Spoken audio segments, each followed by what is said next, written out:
I'm confident that they'll crack it as well, and they'll get something that will allow us to know why people decided to shoot at other people when they're still celebrating, and what are the motives on all this kind of attacks. Thus far, the two incidents cannot be say they're related unless an investigation later confirms otherwise. But where the police are and the information that the police have gathered will await the investigations, and on the basis of that, it will allow us to know whether they are related or not. But for now, they are not related. We are indeed grateful to the law enforcement agencies. They are under pressure. The Provincial Commissioner, Mawele, is under extreme pressure to crack these two cases. We really believe, as a Gauteng provincial government, we can't allow people to do as they wish, especially when people were celebrating a new year, and some people believe that they can just take weapons and shoot. Also, from the information that we've gathered from the patients that are here, we'll be in a position to take that information and give it to law enforcement agencies. And I think if they've got that information, it will allow them to know where to start or where to check some of the incidents and the issues that they feel that the police can assist in those issues. But as the Gauteng government, we want to assure our citizens that we are taking these two cases seriously, and we are happy with the work of the police, but we're also happy with the work of the medical team that is assisting those that are still in hospital. We will visit the family of the deceased immediately when we leave here. We'll also convey our condolences to them so that they are aware that the Gauteng government is with them during this difficult period. I want to leave it there, Prince. If there are questions, we'll take those questions from the police as well as from the medical team. Thanks, Prince. Okay, thank you very much. Okay, let's start. Let's take the first round. Maybe take 5 questions. I think we know that you introduce yourself, the name of the position that you represent. So start with you, sir. Follow with you. Then you, as the third one, the fourth one there. We've got 4 questions. 5 with you. So can we shoot number 1? Evelyn C. Eyewitness News. My question is basically directed to the MC of Community Safety. ABC, we have been visiting that area, and some of the restaurant owners there, or shop owners, are alleging that that area has now become a lawlessness area, whereby some of the restaurant owners are conducting their business and running their businesses without proper papers. And they're also alleging that office itself is not licensed or doesn't have a license for entertainment. What do you make of the allegations that they have even also reported this matter to the police, but looks like police are not taking them serious? Okay, thanks. Take number 2. Hi, it's Michael Apple from ENCA. My question is for law enforcement. The shooting of party goers off the M1 bridge into Mary Fitzgerald Square. To my knowledge, indiscriminate shooting like this into a music festival or party goers, this has never happened in South Africa before. It's very reminiscent, somewhat drawing parallels with the United States and what happens there. How concerning is it that, absent a motive, that this is happening, and that it happened, and that we have no leads to go on, no CCTV footage? Thank you. Number 3. Hi, good day. My question is directed at the MEC. Your name is? My name is Arissa, and we are from a factory in Confidentiality. We have information saying that the shooting in Melville, as well as the previous shooting in Malboneng, and the shooting in Newtown, was linked to gang-related violence in Johannesburg, and that it is the same shooter that is targeting different festivals and different places of entertainment. Okay. Sinisa Watala from Newsroom Africa. It's a question for law enforcement as well. In terms of what you've already gathered, a lot of people are saying different things. Other people are saying it's just a random drive-by shooting that happened. Other people are saying it's linked to a scuffle that started. Can you clarify whether it's one or the other?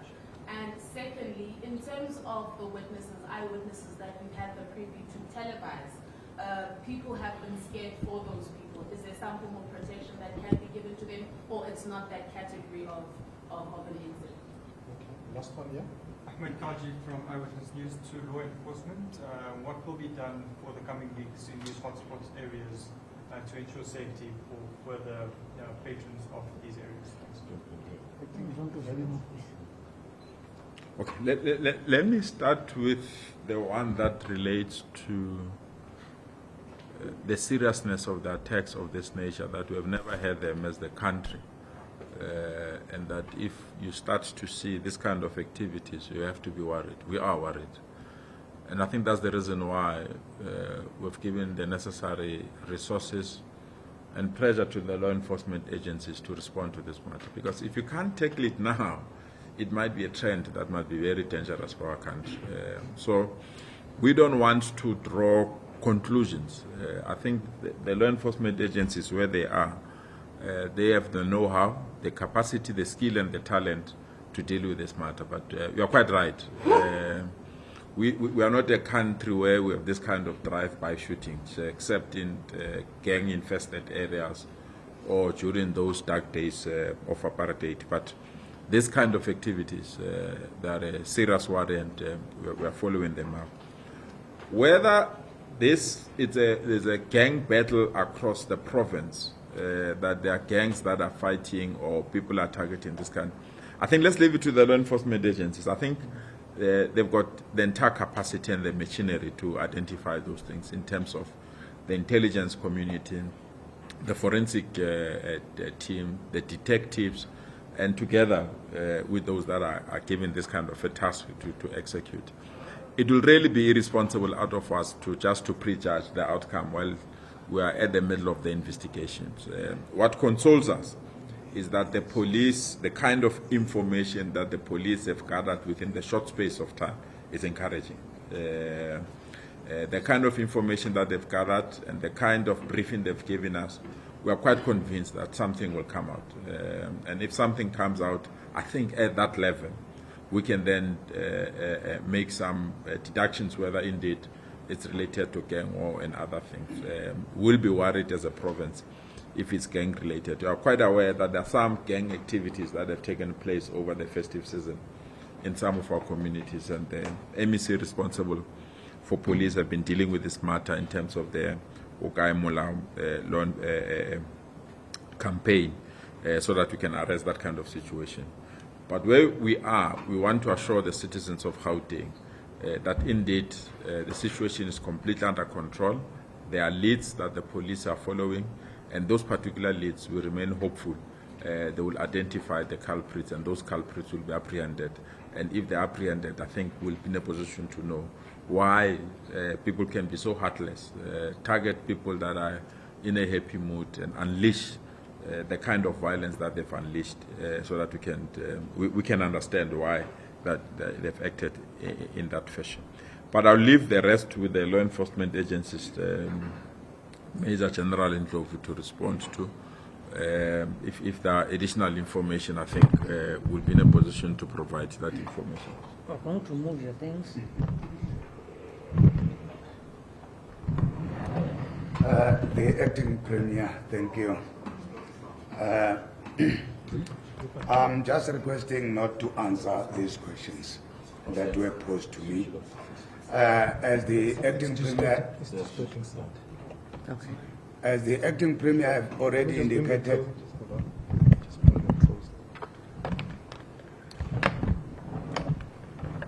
as the Acting Premier has already indicated that I'm in charge of the investigation. Some of the questions are relevant to the investigation that I'm conducting. So I'm not at liberty to answer these questions. Thank you. On the question of restaurants that are unlicensed and all those things, that's a matter for by law enforcement, especially your local metro that is supposed to take responsibility of that. But currently, after that outcry, they are already on the field investigating each and every restaurant to see if it complies with the laws. Already we have discussed with the Acting Premier that the seriousness of alcohol abuse is very serious in Gauteng, especially many shebeens that are mushrooming everywhere. Although the police over the festive season have worked very hard in closing down most of the illegal shebeens, but you find majority, you find one person using the license of the other to be able to operate the facility, which is illegal. So the liquor board is also strengthening its capacity, and they're going to work flat out in ensuring that only legalized taverns and shebeens that also operate within the laws and comply actually do business in Gauteng. Most of those that are not complying, they will make sure that they assist them to comply, but those that are continuously doing illegal things, they will actually be dealt with. On New Year's Eve, we had a quiet Hillbrow for the first time. But what is amazing is that then you get such incidences happening in Gauteng. We're sure, I mean, with the many law enforcement officers that were all over Gauteng, we were hoping we're going to have a peaceful festive season or a festive New Year's Eve, including New Year's Day. But then, unfortunately, some of the things are unpredictable. And as you can notice, majority of the incidences happened way after people have started celebrating, and people are confusing them with firecrackers. So maybe even starting to zoom in on the type of firecrackers that are actually used here in Gauteng, because others, they almost sound like a gun, so you can never be able to differentiate. It's only when people start collapsing that you realize that actually a person has actually been shot. But as the Gauteng provincial government, we are serious. We say, when we say Ukai Mulao, we mean it. Anyone who knows that they are not operating within the confines of the law, they better close down on their own. Otherwise, the law is going to come very hard on them in ensuring that they comply with the law. And thank you very much to all the friends in the media. We saw you even on New Year's Eve. Unfortunately, you were not wearing any bulletproof vests or any helmets, so you are not safe in Hillbrow. But keep up the good work, including all the doctors and the nurses that were in duty, including Dr. Bandile, our MEC for Health. You saw him wearing his overall. He was making sure that patients are treated decently and that we have less casualties in Gauteng. Those that come in through our system, they are actually treated and discharged immediately, so that then we also alleviate. We need beds here in hospitals, so you can't keep people forever here in the hospital. Have a nice day. Okay. Thank you very much. Just one question. Do you have the address of where... We'll sort you out with that. I know Mayor General says that it's a matter of, and the subject of investigation, but do we know as to whether the gun that was used was a recent firearm? What are the ballistics telling us? Let me protect the police. This is the kind of information that they provided us. Yeah. If they can't tell us anything. That's the question.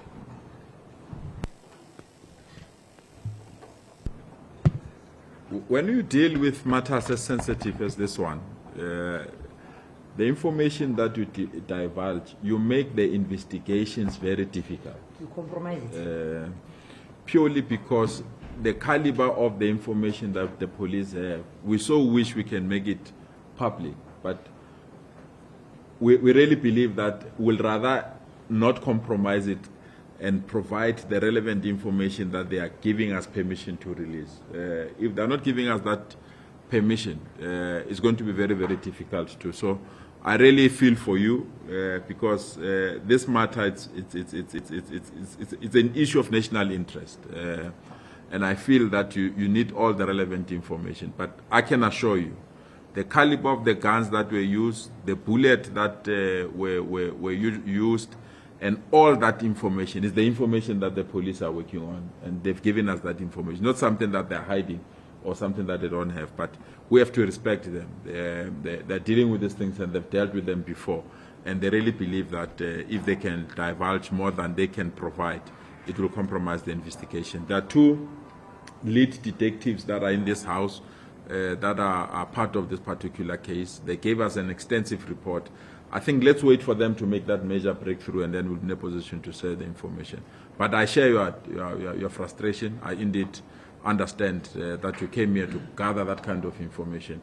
But we are led by the police and law enforcement agencies, and I don't want to make them to feel that, because if they can't crack this case, they will be accused that they failed in their responsibilities, and I don't think that we should also contribute to that thing. I think the key task and the mandate is for them to hunt for those that have committed these deeds, and I think they are on their tracks, and that's what I can assure you on. Okay, colleagues, I think let's leave it at that. Those who want to join us at Charlotte, you follow us, and also to the branch in the house, we'll give you the address. Thank you very much.